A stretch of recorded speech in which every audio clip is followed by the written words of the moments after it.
Hi guys, what I'm going to do today is show you how to make amazing water. It could be animated, although I've already done an animated water tutorial which you could apply this to, but I'm not thinking about the shape of the water, but I'm thinking about the physics of the water. So what we're going to do today is set up cycles water.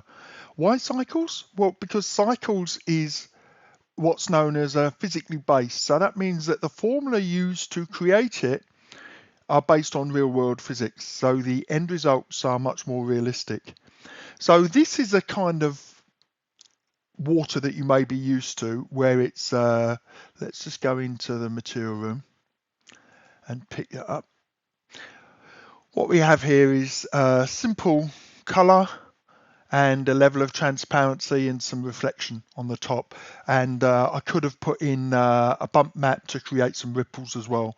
And with this is using the Posersurface root node, and as you can imagine, the end results are none too impressive. Here's a render. You can see there's some transparency.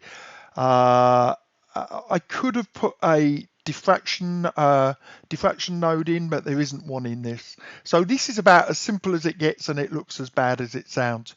So what I have here are some waters from Flink, who I consider to be one of the best manufacturers of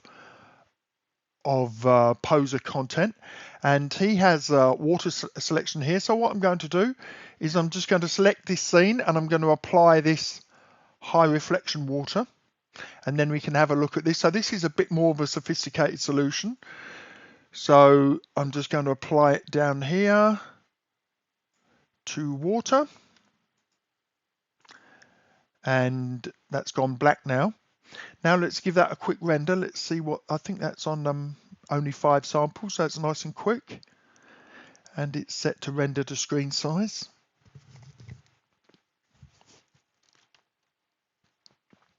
So if you're rendering with Firefly, this water is pretty good. You can see here now we've got some reflection of the back, we've got some transparency, we've got, see the way this arm comes down here and kind of twists, that proves that there's some diffraction going on. So this is a much more sophisticated water. There's no ripples going on here. I'm quite surprised because the previews here all show ripples. Okay, I'm going to interrupt that. You don't need to see anymore. It doesn't, you know, rendering it for longer is not going to improve the quality, but you see here in the previews it all shows ripples. I don't know why there's no ripples in it. Let's have a look at the material room for that. So I'm just going to pick that up there. Okay, so he's put a cloud map into the reflection node, and he's added a refraction node to the refraction color. So it's just refracting the background. So that's making that a little bit more sophisticated. Now this is I can't remember the term for it, but it's an artificial version of the physics. It's not as good as the real world. So now let me show you a much better way of doing that. So I'm going to select all of those nodes, and this is known as the root node, and Posersurface is the default root node. And even when you're rendering with with a Superfly engine, if there's only a Posersurface node, it will do its best to interpret whatever's in there. But the trouble is that the Posersurface node is not set up to be physically based, so it's only an approximation. So what I'm going to do is I'm going to right click there, new node, new root node, and I'm going to select cycle surface. So this gives us a base node now. I can get rid of that one. This gives us our base node that everything's going to plug into. Now, they've moved all the cycle stuff around, so you'll forgive me, I can't quite remember where everything is. I'm looking for, here we go, glass. So this, it's called glass, but it's basically anything transparent. So what I'm going to do is I'm just going to plug that glass into surface. So this is just going to help to construct this node.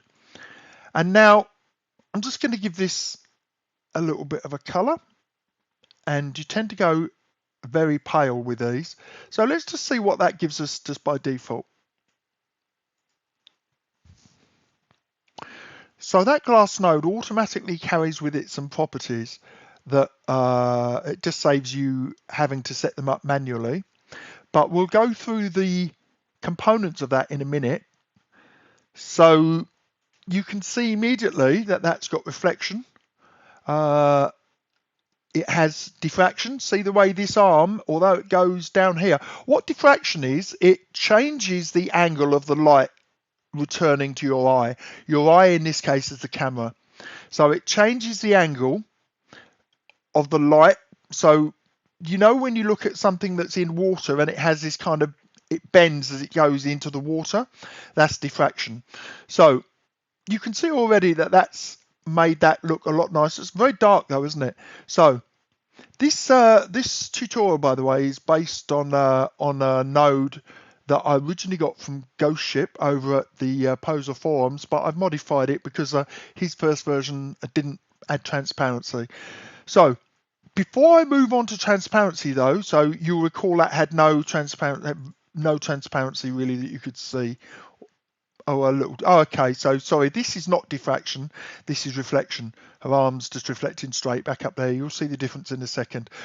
Ironically, the diffraction also creates this kind of bend in the arm. So it could just be that, based on the angle we're looking at it, that could look much the same. Anyway, too much rabbit. So what we're going to do, we're going to add some waves to that. So there's multiple ways you can do that, but the first thing I want to add, so I'm going back down to this cycles node again, and what I want to add is a bump node. So that'll probably be in vector. Yeah, there you go, bump. So I'm going to plug this bump in to the normal. Now I could just plug a normal map straight into where it says normal, but there's a reason to put a bump map in first, and that's that it gives you more controls. And now what I'm going to do is I'm going to load an image as a bump map. So I'm going to go 2D textures, and here's some water maps which I've already downloaded from a site called, let me just look it up, cadhatch.com. I'll put the link in the underbar, but they provide these free normal. So this is the preview, and here's the normal that goes with it. So we'll go for this one, which is let's show that a little bit larger, can we? Which creates this nice choppy looking water. So this is 175B, so I'll choose that, and it's a normal map. You can tell because it's purple and kind of reddish and yellow. So a normal map is like a bump map on steroids, you could think of it. But because it's going into a bump map, it'll treat it as a bump map, ironically. So just a bit simpler. So what I'm going to do is I'm going to drag from that output node into this height input node. So now what that's done, it uses that normal map here to displace the surface of this water. It's not displacement, it's bumping it. So what's the difference? Well, when you do a displacement, it changes the geometry. When you do a bump, it just changes the lighting. So let's just give that a quick render just to see if we have anything straight away. And then you're going to see why we put that bump node in is quite useful as well.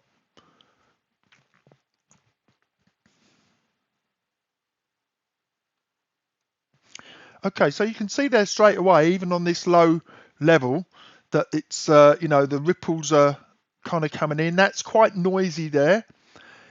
But you can see already that's a million times better than the previous one we had, which was just flat. I guess if it was, a dead calm, but if there's people in the water, then that's not going to be realistic that water's going to be completely still.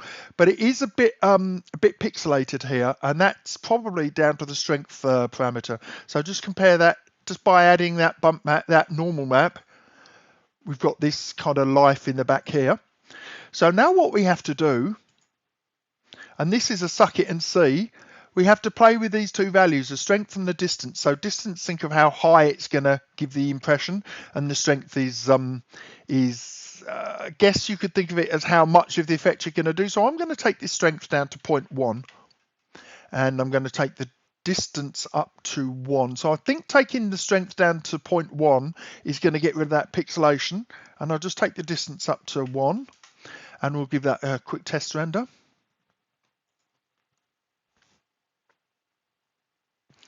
I'm not quite sure, could be the other way around, but I'm fairly sure the strength is what adds that pixelation. It's kind of over strong, if you know what I mean. And I think that's got that. Oh no, it hasn't. Okay.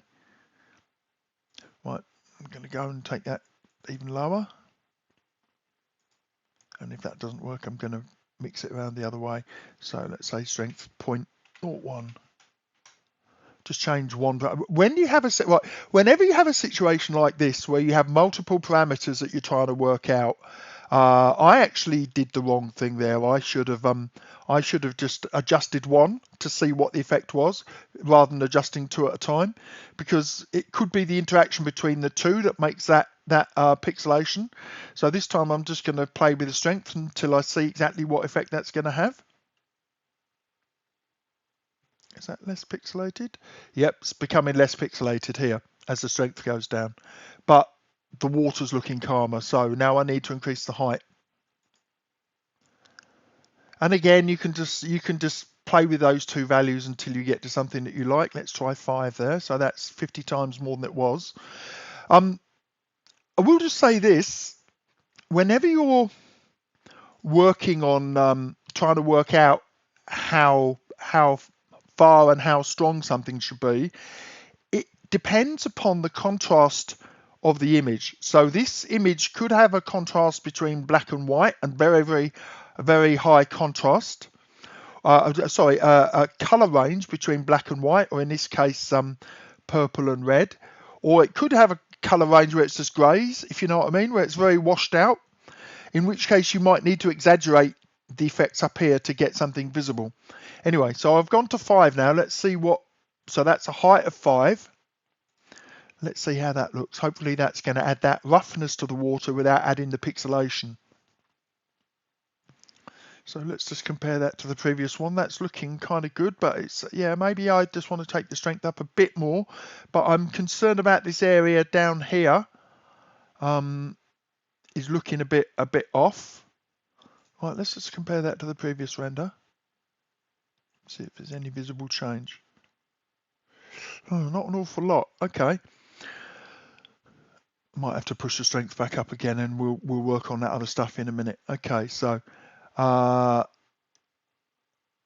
here's something else important. By using an image map, as you well know, I can change the scale. So let's take that scale down to 0.1. So this is set to tile. So what I've done is I've decreased the size of that water map by 90%. So now it's just 10% of what it was. So it will tile and the effect will be smaller here, which could hide the pixelation effect, enabling us to push his strength back up. So let's just give that a quick render.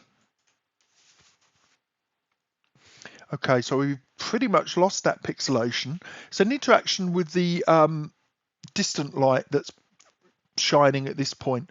Okay, so now maybe we can push that strength back up. So again, you just see we're just kind of messing around. Those ripples are too small now. I'm going to go up a little bit on size, and I'm going to push the strength up a little bit more. So let's try taking that up to 0.3. Oops, a daisy. It only accepts numeric values, so when I put a hash there, it just discarded the entire entry. So that's 0.3, so that's 30% of its original size. But I'm going to push this strength back up now to 0.1, just to see the interaction of those two. I know what I just said earlier on about just adjusting one, but I'm a hypocrite. Right. A little bit noisy down here again. That's as soon as we push the strength up, that causes that.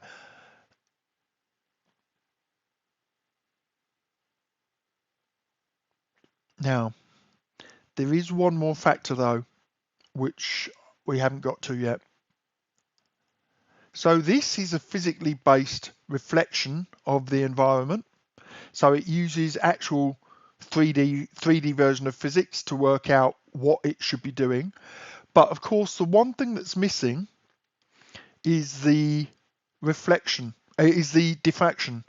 So what we're going to do, we're going to add a transparency node.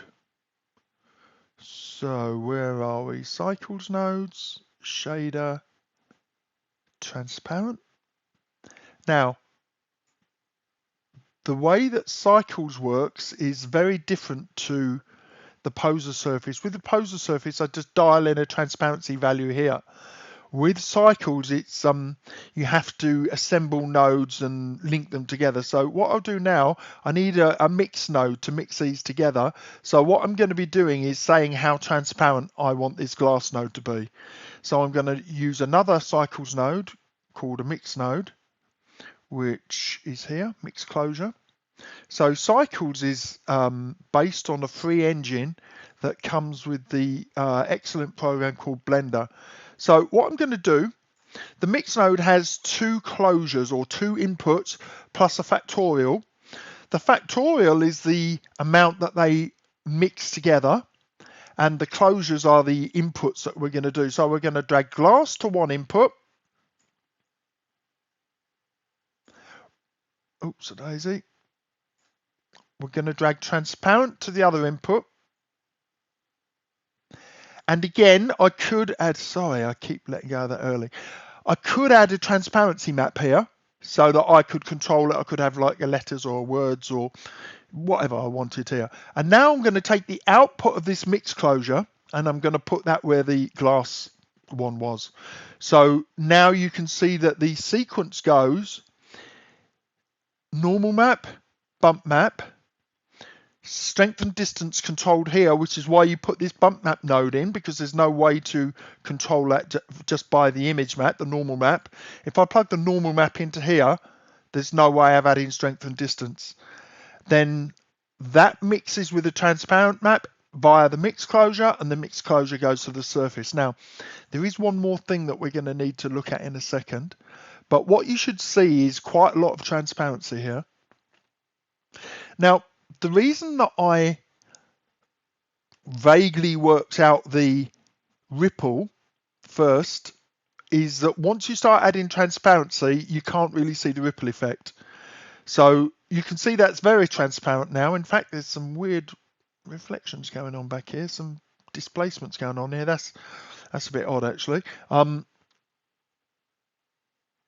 wouldn't expect diffraction to work like that, but okay, right, there's too transparent. That could be like a Mediterranean Sea and I could put a little bit of colour into it, but that's too much for what I want here. I'm looking for more of a pond water. So I'm going to go back into that material, left clicking to pick it up. So I left click on the scene with the eyedropper to pick it up. And what I need to do is change this mix closure. So I'm going to change that to 0.2. So what that says is 0.2 of the top input and 0.8 of the bottom input, or vice versa. 0.2 of the 2.2 of the transparency and 0.8 of the top. So it will be much less transparent, hopefully. That's another one of those ones I can never remember which value applies to which input. That could have been easier presented, but it's a historic thing with Blender, so it's too late to put in something logical now. So now you can see that it's less transparent. Okay, and you can see a little bit of diffraction. The diffraction's also happening with the ripples. Do you see that now? Where it's distorting the image. I really don't know why there's another image there. It's almost as if there's an extra figure in the scene. Something a bit odd going on there, but we're kind of getting there. Okay, let's just check. Nope, there's only one Michael in the scene. Okay, now there's one more thing that I haven't mentioned, and that's this value, IOR. That stands for index of refraction. So refraction, as I've already said, is how much the light is bent by the medium it's going through. So the IOR for water is 1.3, I believe. Let me just look it up. I've got it written down over here. Index of refraction for water. So here's the map I'm working on. Let me just reduce that so as you can see it a bit easier. So here's a bunch of different material. Excuse me. Here's a bunch of different materials, and you can see the index of refraction for water at the bottom, 1.325 if you want to be precisely right. And you can see air is 1.0 at the top, and then different things each have their own index of refraction. So 1.325 will give me water. So 1.45 is denser than water, but I'm going to take that down, 1.325. So in a sense, you could think of this like transparency, but it's really not. As I say, it's how the light bends in the medium. So if we went to 1, if you imagine looking across your room, there's the medium between you and anything in your room is air, and that almost has no diffraction. Now imagine if you looked at it through very thick smoked glass, then that index of refraction would be a lot higher. So let's see how this renders, see if it's any different to the previous scene. It's only a small change, but it may be enough to just give it a bit more life. Also bear in mind that the angle that you view from affects the light coming back into your eye. Okay, I'm just going to stop that quite early. That's enough to see a comparison. So there is a distinct difference there. Okay, so I think that's enough to make the point. I don't need to go into great detail. You've got the tools now that you need to make your own water. This wonderful scene by Stonemason, he really is a master. He's another one of those guys like Flink who's been around forever. He's made a really good living from it, and I would never begrudge giving him my money because he does such superb quality scenes. Let's render that one final time so we can appreciate that.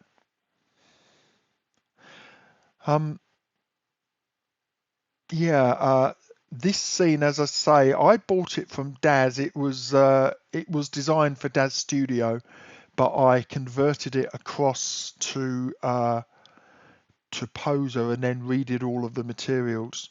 But some of them, like the water, don't directly transfer. Incidentally, question for you. For any of you experienced people, I've run into a problem that utterly defeats using Collada to transfer stuff across, and also OBJ format, by the way. That is a beautiful scene, isn't it? When you have a scene that uses instances which are created by the Fast Scatter plugin in Daz Studio, the instances all disappear, which I kind of would expect to happen in a sense, because the whole purpose of instances, if you don't know, I'll just use this scene as an example. Supposing I wanted to have 1,000 of these rocks in a scene, well, say that rock's 1,000 polygons, 1,000 times 1,000 would be 1,000,000 polygons just for those rocks. And what would happen is the scene navigation would grind to a halt. It would use loads and loads of memory. So what instancing does, and this is something for those of you who are familiar with Unreal 5 engine or Unreal Engine 5, it's absolutely transforming the gaming industry at the moment, because it has instancing on a massive scale where you can instance scenes that have objects. You might have a tree that's got 10,000 polygons, and then you can instance it 1,000,000 times or more, have billions of polygons in a scene, and the scene still runs quickly. So what instancing does is it will take, say, this rock here, and it will say, that's my reference object. Now, rather than having to load that object into the scene again to make this rock, what I'll do is I'll just refer to that reference and then give it an offset, a scale, a color, offset, whatever. You know, I could make it rotate, I could make it higher, lower, I could use scattering algorithms to make uniform distribution or random distribution, say for trees, and the instance is only a fraction of the amount of memory required by the original object. But when you have a Daz scene that has instances, and I notice now that lots and lots of them are starting to have them, you can't export in either Collada or OBJ, you can't export the instances as well. The instances just refer to the resort to the reference object, and you lose all of the copies of it. So if any of you guys know how to get around that, I would really appreciate you writing in the comments, and then I can just quickly explain it in a video to everybody else, if you don't mind. That would be awesome. Thank you very much to Ghostship for the original idea on the water. On the water here, his original one just went. He actually used a procedural texture here. Let me see if I can find it. New node, cycles, texture. What did he use? I think he may have used, yeah, he used a wave texture and then he randomized that. But the trouble with wave textures is that the amount that you can randomize them is considerably more limited than downloading something custom designed to be water. I mean, this is straight, but his one had ripples and distortion in and all of that kind of thing, and it did look good, but it's just not. I prefer this option. It looks more realistic. But the thing is that perhaps he didn't have access to these downloadable maps, or he wanted it to make it available so it's copyright free. But as these maps have been kindly given away by CADhatch now, there's nothing stopping you going and downloading a whole bunch of these maps and creating different effects. So hopefully you found that interesting. If you wanted to animate this, what you could do is simply change the X and the U and V offset. So it animates left to right or up and down.